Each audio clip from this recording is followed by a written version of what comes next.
Here. Joining me now, McKay Coppins, senior writer at BuzzFeed. McKay, you wrote this piece that I thought was one of the better treatments of this, possibly the best, which was about the kind of behind-the-scenes freak-out happening in the Republican money primary, the kind of billionaire establishment club. Chris Christie's crisis plunges Republican Party deeper in the wilderness. Establishment freaks out as another favorite son falls from grace.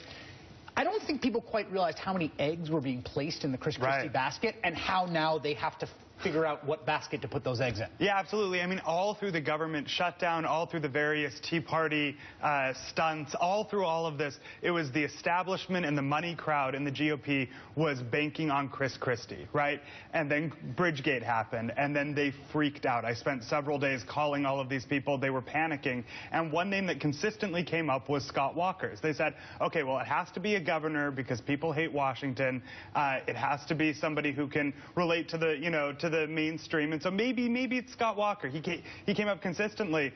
Now we have this huge trove of emails that's coming out and another scandal threatening to engulf him. It's like whack-a-mole every one of these times these people pops up, except they're hitting themselves back down. Yeah, and what I think is key here about Walker is I think there was a sense in which people thought that him winning that recall election essentially was like end of story. I'm inoculated. I won, and that it was, from a political perspective, impressive that he won that. He beat it back. There was tons of outside money. There's tons of outside money on both sides.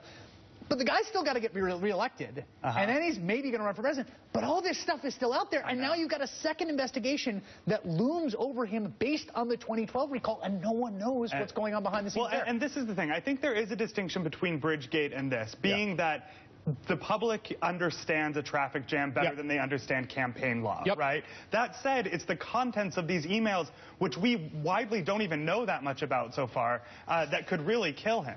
We already have, you read that racist email, and reporters are going through all of these various emails right now. So that could kill him. Remember, he has a tough re-election coming up, so he has to clear that before he even gets to 2016, and then he's going to have to deal with all the fallout then. Plus, you've got this really new phenomenon, right, which is the billionaires primary. I mean, there was always the case before that you had what was called the money primary, and big money has been important. But in Post-Citizens United, this is an increasingly large slice of the pie is coming from outside groups, and these people are increasingly coordinating with each other, and I think are going to look particularly to play kingmaker precisely because there are some people I think they do not want to see nominated for the Republicans. What is that dynamic looking like? How important is winning that billionaire primary? Oh, it's absolutely important. I mean, even in 2012 and before, it was generally the establishment candidate that could get the rich Republicans on his side that ended up winning the primary. Certainly that's true going forward. There's all this talk about a Tea Party insurgency that could propel Ted Cruz or Rand Paul into office.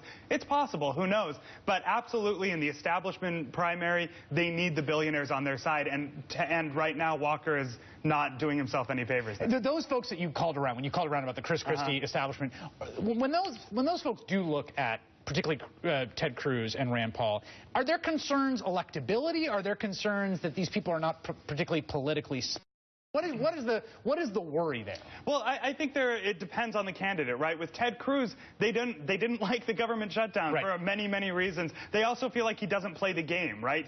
His whole shtick is going to war with the establishment, going to war with the money crowd in the Republican Party, and so he doesn't play the game. Rand Paul's a little better at playing the game. He did show up at this fundraiser a few months ago in New York City, so he's a little better. But they also have problems with his foreign policy. They want a neocon, right? Yeah, this is a really important thing that I think gets lost sometimes. The billionaire primary, that crew of people tend to be quite neoconish in their foreign policy views, and we've seen Chris Christie attempt to court them when he's made these public pronouncements on foreign policy, which is outside his area. All this is really interesting. We are going to be watching the Walker situation in a full. McKay Coppins from BuzzFeed. Thanks a lot. Thank you.